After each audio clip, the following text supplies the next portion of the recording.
Hello. അപ്പോൾ ക്യാരറ്റൊക്കെ കണ്ടപ്പോൾ നിങ്ങൾക്ക് മനസ്സിലായിട്ടുണ്ടാവും ഞാൻ ഗ്രേറ്റ് ചെയ്യുന്ന കണ്ടപ്പോൾ തന്നെ ക്യാരറ്റ് ഹൽവയുടെ റെസിപ്പിയാണ് കേട്ടോ.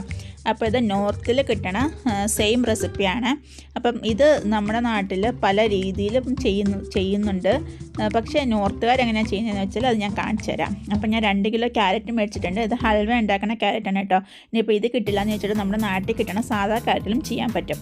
അപ്പോൾ അത് ചെറിയ ഗ്രേറ്ററിനകത്ത് വെച്ചിട്ട് ഗ്രേറ്റ് ചെയ്തെടുക്കുക. വലിയ ഗ്രേറ്റർ ആണെങ്കിൽ അതിങ്ങനെ ഹൽവ കഴിക്കുന്ന സമയത്ത് കുറച്ചിങ്ങനെ കടിക്കാൻ കിട്ടില്ലേ, അതൊരു വലിയൊരു സുഖം ഉണ്ടാവില്ല കേട്ടോ അതിന്. അപ്പോൾ ചെറിയ ഗ്രേറ്ററിനകത്ത് വെച്ചിട്ട് ഇതുപോലെ ഗ്രേറ്റ് ചെയ്തെടുക്കുക. ഞാൻ 2 കിലോ ക്യാരറ്റ് മേടിച്ച് ഗ്രേറ്റ് ചെയ്തു.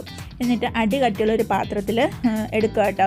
അതാണ് എപ്പോഴും സേഫ്റ്റി. കാരണം ഇതിന് വളരെ കുറച്ച് സാധനങ്ങൾ മതി, പക്ഷേ ടൈം കുറച്ച് കൂടുതൽ വേണം കേട്ടോ. അപ്പോൾ അത്രയും ടൈം നമുക്ക് അതിന് മുമ്പിൽ നിന്നിട്ട് ചെയ്തുകൊണ്ടിരിക്കാൻ പറ്റാത്ത കാരണം ഏറ്റവും സേഫ്റ്റി അടി കട്ടിയുള്ളൊരു പാത്രം എടുക്കുക എന്നതാണ്.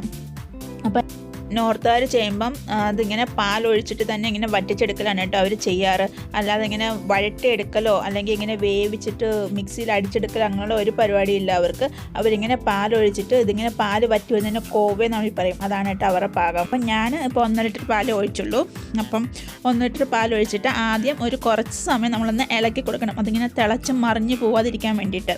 അതുകൊണ്ട് ആദ്യത്തെ ഒരു കുറച്ച് സമയം നമ്മളൊന്ന് ഇളക്കി കൊടുക്കണം. അത് കഴിയുമ്പോൾ പിന്നെ അങ്ങനെ ഇടയ്ക്ക് എപ്പോഴെങ്കിലുമൊക്കെ ഒന്ന് ഇളക്കി കൊടുക്കേണ്ട ആവശ്യമുള്ളൂ കേട്ടോ. പിന്നെ ക്യാരറ്റ് ഗ്രേറ്റ് ചെയ്യുന്നത് ഒരു ടാസ്ക്കാർക്ക് വിചാരിക്കേണ്ട കേട്ടോ. അത് നമ്മുടെ വീട്ടിൽ കുട്ടികളുണ്ടെങ്കിലോ അല്ലെങ്കിൽ ഹസ്ബൻഡ് ഉണ്ടെങ്കിലോ അവരുടെ കയ്യിലേക്ക് കൊടുക്കുക. അപ്പോൾ എനിക്ക് കാണാൻ എൻ്റെ മോനാണ് കേട്ടോ അത് ഗ്രേറ്റ് ചെയ്ത് തന്നത്. കഴിക്കാനുള്ള ആക്രാന്തം മുതൽ അവർ ഗ്രേറ്റ് ചെയ്ത് തരും. കാരണം കഴിക്കണമെങ്കിൽ ഗ്രേറ്റ് ചെയ്ത് തന്നാലേ അമ്മ ഉണ്ടാക്കുള്ളൂ. അപ്പോൾ അവർ ഗ്രേറ്റ് ചെയ്ത് തരും കേട്ടോ. അപ്പോൾ ഇങ്ങനെയുള്ള കാര്യങ്ങൾ അവരെ കൂടെ തലേ ദിവസം തന്നെ ചെയ്ത് വെച്ചിട്ട് നമ്മൾ പിറ്റേ ദിവസം രാവിലെ അടുക്കളയിൽ കയറുന്ന സമയത്ത് ചോറും കറിയൊക്കെ ആവണ സമയം കൊണ്ട് ഇത് ഫസ്റ്റിലേ അങ്ങ് വെക്കുക കേട്ടോ. അപ്പം അതിൻ്റെ കൂടെ ചോറും കറിയൊക്കെ ആയി കഴിയുമ്പോഴത്തേനും മാത്രമേ ഇതാവുള്ളൂ. കാരണം ഒരു 2-3 മണിക്കൂർ എടുക്കുമല്ലോ. അതുകൊണ്ട് നമ്മൾ അടുക്കളയിൽ നിന്ന് ഇറങ്ങാറാവുന്ന സമയത്തിന് ഇതും ആവും കേട്ടോ.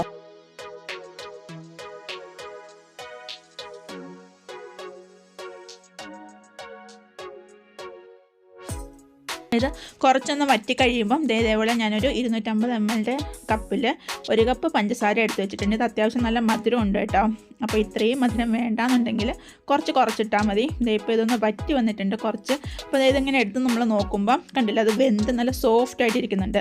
ഈ സമയത്താണ് നമ്മൾ ക്യാരറ്റിൻ്റെ അകത്ത് പഞ്ചസാര ഇടണത്. ഇല്ലെങ്കിൽ പഞ്ചസാര ഇട്ടിട്ട് കഴിഞ്ഞാൽ പിന്നെ ക്യാരറ്റ് വേവില്ല കേട്ടോ. അപ്പോൾ പഞ്ചസാര ഇട്ടിട്ട് നമ്മൾ നന്നായിട്ടൊന്ന് ഇളക്കുക. അപ്പോൾ അത് വീണ്ടും ഒന്നും കൂടി ഒന്ന് ലൂസാവും. അത് വീണ്ടും നല്ല രീതിയിൽ ടൈറ്റായി വരണം. അപ്പോൾ അത് നന്നായിട്ട് വീണ്ടും ഇളക്കി കൊടുത്തിട്ട് നന്നായിട്ട് ഒന്ന് വെക്കുക.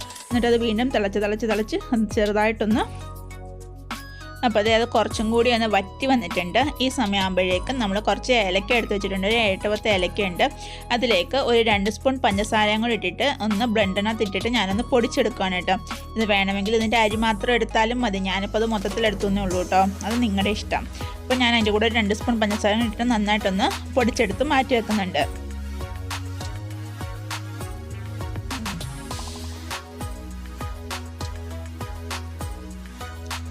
അതിനുശേഷം നമ്മളൊരു പാൻ അടുപ്പത്തേക്ക് വെക്കുക. എന്നിട്ട് അതിനകത്തേക്ക് കുറച്ച് നെയ്യ് ഇട്ടെടുക്കുക. നെയ്ക്കൊന്നും ഒരു കണക്കില്ല കേട്ടോ. ഇവരൊക്കെ നല്ല രീതിയിൽ നെയ്യ് ഉപയോഗിക്കും ക്യാരറ്റ് ഹൽവയ്ക്കകത്ത്. അതിനകത്തേക്ക് കുറച്ച് കശുവണ്ടിയും കിസ്മിസും ഇട്ടിട്ട് നമ്മളൊന്ന് വറുത്ത് കോരി എടുക്കുക.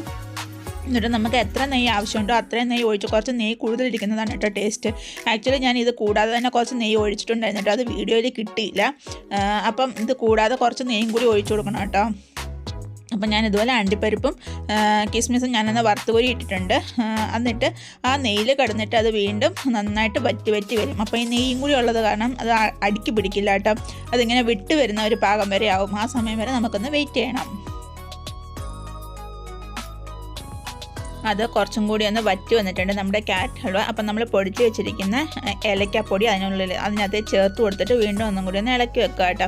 ഇതല്ല, ഇത് ഇപ്പോഴും അത് കുറച്ചൊരു ലൂസ് കൺസിസ്റ്റൻസിയാണുള്ളത്.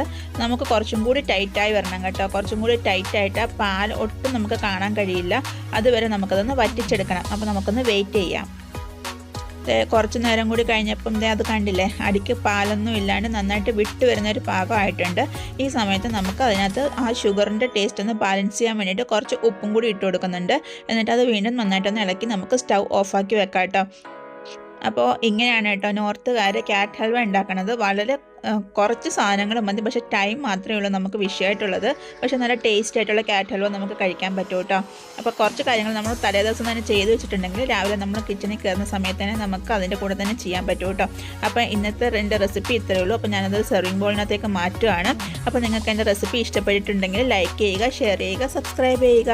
നിങ്ങളുടെ ഫ്രണ്ട്സിനും ഫാമിലിക്കായിട്ടൊന്ന് ഷെയർ ചെയ്ത് കൊടുക്കുക കേട്ടോ. അപ്പം നിങ്ങളുണ്ടാക്കി നോക്കിയിട്ട് ഫീഡ്ബാക്ക് പറയണേ.